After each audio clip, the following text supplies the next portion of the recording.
तो हेलो दोस्तों, आप लोग देख रहे हैं दीपक ऑफिशियल 91। दोस्तों, आज खेसारी लाल यादव का एक गाना रिलीज हुआ है और उस गाने का नाम है जाए करेजा 2।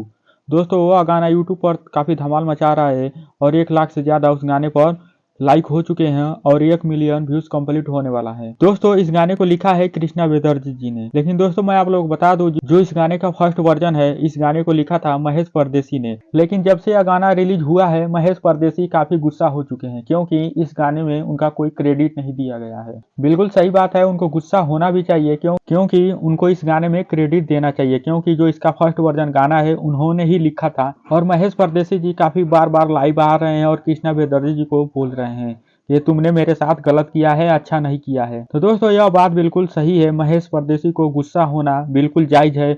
उनको इस गाने में क्रेडिट देना चाहिए था उनका यहाँ। तो दोस्तों, आप लोग इस वीडियो को देख रहे हैं तो आप लोग जरूर कमेंट करके बताएं कि महेश परदेसी के साथ गलत हुआ है या सही। और आप लोग हमारे चैनल पर नए हैं तो चैनल को सब्सक्राइब जरूर करें और बेल आइकन को दबाना ना भूलें।